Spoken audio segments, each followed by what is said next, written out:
Kitab 2 Samuel. Sesudah itu terjadilah yang berikut.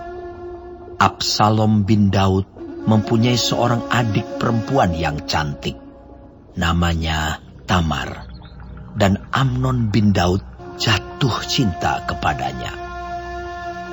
Hati Amnon sangat tergoda, sehingga ia jatuh sakit karena Tamar, saudaranya itu. Sebab anak perempuan itu masih perawan, dan menurut anggapan Amnon, mustahil untuk melakukan sesuatu terhadap dia. Amnon mempunyai seorang sahabat bernama Yonadab, anak Simea, kakak Daud. Yonadab itu seorang yang sangat cerdik. Katanya kepada Amnon, "Hai anak raja, mengapa engkau demikian merana setiap pagi? Tidakkah lebih baik engkau memberitahukannya kepadaku?" Kata Amnon kepadanya, "Aku cinta kepada Tamar, adik perempuan Absalom, saudaraku itu." Lalu berkatalah Yonadab kepadanya, "Berbaringlah di tempat tidurmu dan berbuat pura-pura sakit. Apabila ayahmu datang menengok engkau, maka haruslah engkau berkata kepadanya, 'Izinkanlah adikku Tamar datang memberi aku makan.' Apabila ia menyediakan makanan di depan mataku, sehingga aku dapat melihatnya, maka aku akan memakannya dari tangannya." Sesudah itu berbaringlah Amnon dan berbuat pura-pura sakit. Ketika raja datang menengok dia, berkatalah Amnon kepada raja, "Izinkanlah adikku Tamar datang membuat barang 2 kue di depan mataku, supaya aku memakannya dari tangannya." Lalu Daud menyuruh orang kepada Tamar ke rumahnya dengan pesan, "Pergilah ke rumah Amnon kakakmu, dan sediakanlah makanan baginya." Maka Tamar pergi ke rumah Amnon kakaknya yang sedang berbaring-baring. Lalu anak perempuan itu mengambil adonan, meremasnya dan membuat kue di depan matanya. Kemudian dibakarnya kue itu. Sesudah itu, gadis itu mengambil kuali dan mengeluarkan isinya di depan Amnon. Tetapi ia tidak mau makan. Berkatalah Amnon, "Suruhlah setiap orang keluar meninggalkan aku." Lalu keluarlah setiap orang meninggalkan dia. Lalu berkatalah Amnon kepada Tamar, "Bawalah makanan itu ke dalam kamar, supaya aku memakannya dari tanganmu." Tamar mengambil kue yang disediakannya itu, lalu membawanya kepada Amnon, kakaknya, ke dalam kamar. Ketika gadis itu menghidangkannya kepadanya, supaya ia makan, dipegangnyalah gadis itu dan berkata kepadanya, "Marilah tidur dengan aku, adikku." Tetapi gadis itu berkata kepadanya, "Tidak, kakakku. Jangan perkosa aku.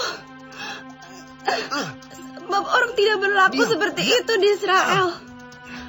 Janganlah berbuat noda seperti itu.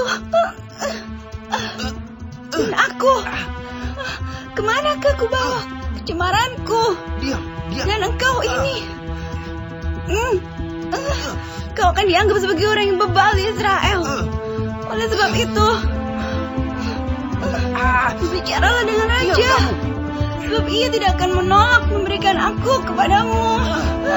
Tetapi Amnon tidak mau mendengarkan perkataannya, dan sebab ia lebih kuat daripadanya, diperkosanyalah dia, lalu tidur dengan dia. Kemudian timbullah kebencian yang sangat besar pada Amnon terhadap gadis itu. Bahkan lebih besar benci yang dirasanya kepada gadis itu daripada cinta yang dirasanya sebelumnya. Lalu Amnon berkata kepadanya, "Bangunlah, nyala." Lalu berkatalah gadis itu kepadanya, "Tidak, kakakku. Sebab menyuruh aku pergi adalah lebih jahat daripada apa yang telah kau lakukan kepadaku tadi. Tetapi Amnon tidak mau mendengarkan dia. Dipanggilnya orang muda yang melayani dia, katanya, "Suruhlah perempuan ini pergi daripadaku, dan kuncilah pintu di belakangnya." Gadis itu memakai baju kurung yang maha indah, sebab demikianlah putri-putri raja yang masih perawan berpakaikan baju kurung panjang. Kemudian pelayan itu menyuruh dia keluar, lalu mengunci pintu di belakangnya. Lalu Tamar menaruh abu di atas kepalanya, mengoyakkan baju kurung yang maha indah yang dipakainya, meletakkan tangannya di atas kepalanya, dan pergilah ia sambil meratap dengan nyaring. Bertanyalah Absalom kakaknya kepadanya, "Apakah Amnon, kakakmu itu, bersetubuh dengan engkau?" "Maka sekarang adikku, diamlah saja. Bukankah ia kakakmu? Janganlah begitu memikirkan perkara itu." Lalu Tamar tinggal di rumah Absalom kakaknya itu seorang diri. Ketika segala perkara itu didengar Raja Daud, sangat marahlah ia. Dan Absalom tidak berkata-kata dengan Amnon, baik tentang yang jahat maupun tentang yang baik. Tetapi Absalom membenci Amnon, sebab ia telah memperkosa Tamar, adiknya.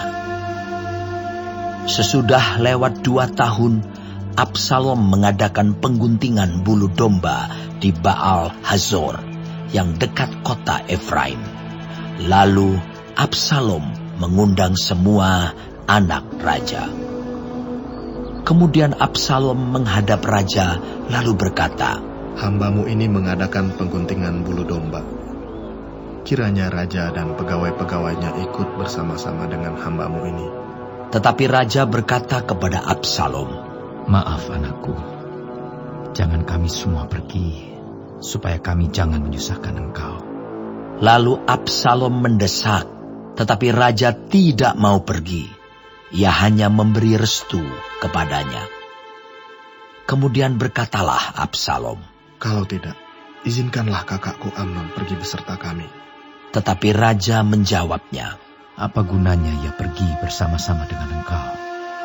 Tetapi ketika Absalom mendesak, diizinkannyalah Amnon dan semua anak raja pergi beserta dia.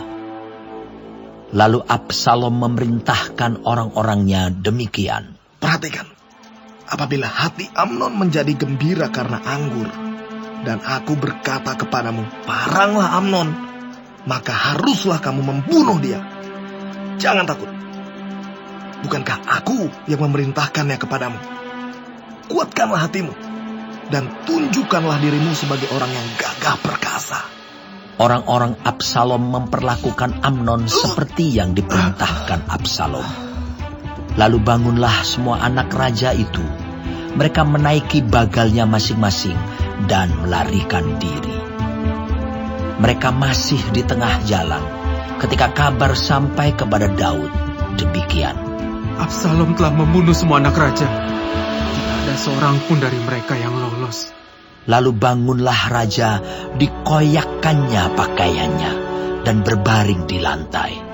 Dan semua pegawainya yang hadir padanya mengoyakkan pakaian mereka. Maka berbicaralah Yonadab, anak Simea, kakak Daud, katanya, "Janganlah tuanku menyangka bahwa semua orang muda anak-anak raja itu telah dibunuh. Hanya Amnon yang mati. Sebab hal itu telah terlihat pada air muka Absalom sejak Amnon memperkosa Tamar adiknya. Jadi, janganlah tuanku raja menaruh pikiran dalam hatinya bahwa semua anak raja itu sudah mati. Sebab hanya Amnon yang mati." Absalom melarikan diri. Ketika orang yang berjaga-jaga melayangkan pandangnya, maka terlihatlah olehnya sejumlah besar orang datang dari jurusan Horonaim sepanjang sisi pegunungan. Berkatalah Yonadab kepada raja, Lihat, anak-anak raja datang. Benar seperti kata hambamu ini. Baru saja ia habis berkata, datanglah anak-anak raja itu. Mereka menangis dengan suara nyaring. Juga raja dan semua pegawainya menangis dengan amat keras. Absalom telah melarikan diri dan telah pergi kepada Talmai bin Amihur, raja negeri Gesur. Dan Daud berduka cita berhari-hari lamanya karena anaknya itu. Absalom telah melarikan diri dan telah pergi ke Gesur. Ia tinggal di sana 3 tahun lamanya. Lalu raja tidak lagi marah terhadap Absalom, sebab kesedihan hatinya karena kematian Amnon telah surut.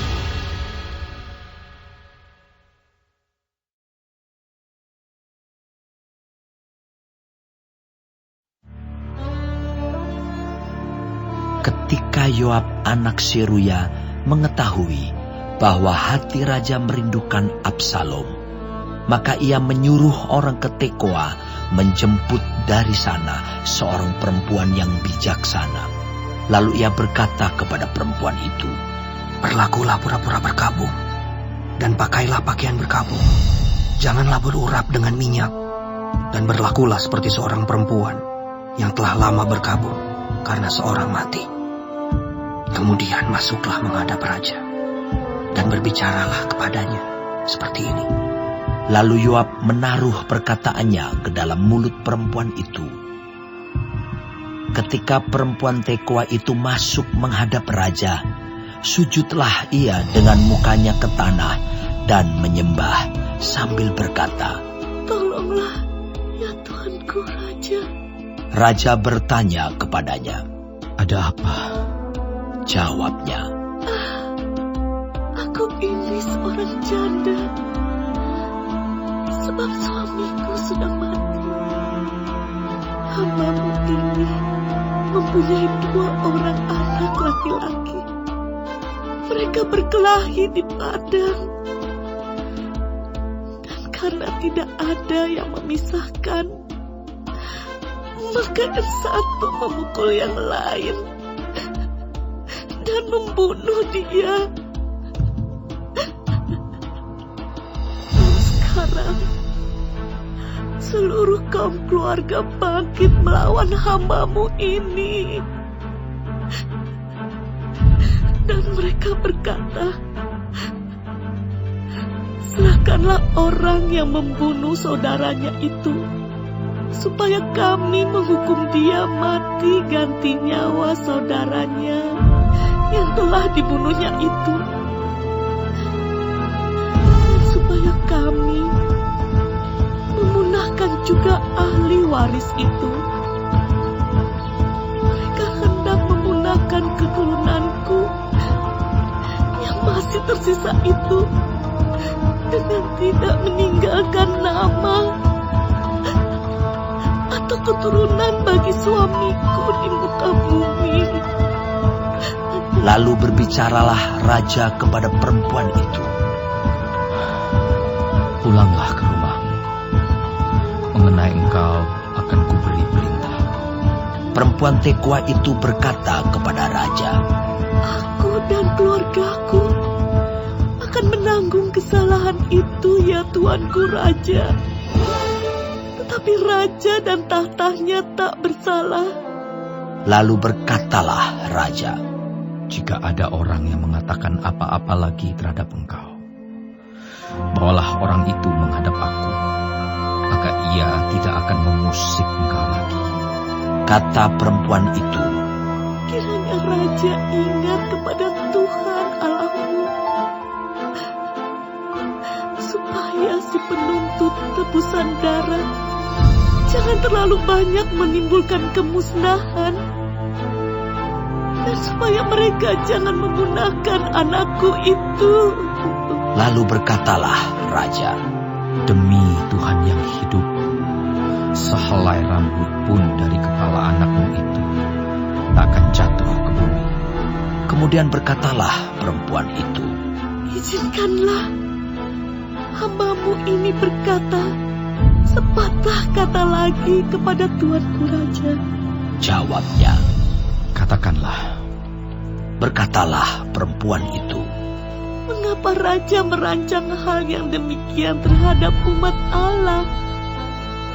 Oleh karena Tuanku mengucapkan perkataan ini, maka Tuanku sendirilah yang bersalah dengan tidak mengizinkan pulang orang yang telah dibuangnya. Sebab kita pasti mati. Kita seperti air yang tercurah ke bumi yang tidak terkumpulkan. Tetapi Allah tidak mengambil nyawa orang, melainkan Ia merancang supaya seorang yang terbuang jangan tinggal terbuang dari mudanya. Maka sekarang aku datang mengatakan perkataan ini kepada Tuanku Raja, karena orang banyak itu telah menakut-nakuti aku. Sebab itu, pikir hamba-Mu ini, baiklah aku berbicara dahulu dengan Raja. Mungkin Raja mengabulkan permohonan hambanya ini. Sebab Raja akan mendengarkan aku dan akan melepaskan hambanya ini dari tangan orang yang hendak memunahkan aku dan anakku bersama-sama dari milik pusaka Allah. Juga hamba-Mu ini berpikir, perkataan Tuanku Raja tentulah akan menenangkan hati, sebab seperti malaikat Allah, demikianlah Tuanku Raja yang dapat membeda-bedakan apa yang baik dan jahat. Dan Tuhan Allah-Mu kiranya menyertai Tuanku." Lalu Raja menjawab, katanya kepada perempuan itu, "Baiklah, jangan sembunyikan kepadaku apa yang hendak kutanyakan kepadamu." Kata perempuan itu, "Berkatalah kiranya Tuanku Raja." Kemudian bertanyalah Raja, "Adakah Yoab campur tangan dengan engkau dalam semuanya ini?" Perempuan itu menjawab, "Demi hidupmu Tuanku Raja, tidaklah mungkin untuk menyimpang ke kanan atau ke kiri dari segala yang Tuanku Raja katakan. Sesungguhnya hamba-Mu Yoab yang memerintahkan daku. Dialah yang menaruh ke dalam mulut hamba-Mu segala perkataan ini dengan maksud untuk mengubah rupa perkara itu. Maka hamba-Mu Yoab melakukan perkara ini. Tetapi Tuanku bijaksana, sama seperti malaikat Allah, sehingga mengetahui semua yang terjadi di bumi." Sesudah itu berkatalah Raja kepada Yoab, "Baik, kukabulkan permohonan ini. Pergilah, bawalah kembali orang muda Absalom itu." Lalu sujudlah Yoab dengan mukanya ke tanah dan menyembah sambil memohon berkat bagi Raja. Dan Yoab berkata, "Pada hari ini, hamba-Mu mengetahui bahwa Tuanku Raja suka kepada hamba, karena Tuanku telah mengabulkan permohonan hamba-Mu ini." Lalu bangunlah Yoab, ia pergi ke Gesur dan membawa Absalom ke Yerusalem. Tetapi berkatalah Raja, "Ia harus pergi ke rumahnya sendiri. Jangan ia datang ke hadapanku." Jadi pergilah Absalom ke rumahnya sendiri dan tidak datang ke hadapan Raja. Di seluruh Israel tidak ada yang begitu banyak dipuji kecantikannya seperti Absalom. Dari telapak kakinya sampai ujung kepalanya tidak ada cacat padanya. Apabila ia mencukur rambutnya pada akhir tiap-tiap tahun, ia mencukurnya karena menjadi terlalu berat baginya. Maka ditimbangnya rambutnya itu 200 shikal beratnya, menurut batu timbangan Raja. Bagi Absalom lahir 3 orang anak laki-laki dan seorang anak perempuan yang bernama Tamar. ia seorang perempuan yang cantik. Setelah Absalom diam di Yerusalem genap 2 tahun lamanya, dengan tidak datang ke hadapan raja, maka Absalom menyuruh memanggil Yoab untuk diutus kepada raja. Tetapi ia tidak mau datang kepadanya. Kemudian disuruhnya memanggil dia lagi untuk kedua kalinya, tetapi ia tidak mau datang. Lalu berkatalah ia kepada hamba-hambanya, "Lihat, ladang Yoab ada di sisi ladangku, dan di sana ada jelainya. Pergilah, bakarlah itu." Maka hamba-hamba Absalom membakar ladang itu. Lalu Yoab pergi mendapatkan Absalom ke rumahnya dan bertanya kepadanya, "Mengapa hamba-hambamu membakar ladang kepunyaanku itu?" Jawab Absalom kepada Yoab, "Ya, aku telah menyuruh orang kepadamu mengatakan, datanglah kemari, supaya aku mengutus engkau kepada raja untuk mengatakan, apa gunanya aku datang dari Gesur? Lebih baik aku masih tinggal di sana. Maka sekarang, aku mau datang ke hadapan raja. Jika aku bersalah, biarlah ia menghukum aku mati." Kemudian masuklah Yoab menghadap raja dan memberitahukan hal itu kepadanya. Raja memanggil Absalom, dan ia masuk menghadap raja, lalu sujud ke hadapan raja dengan mukanya ke tanah. Lalu raja mencium Absalom.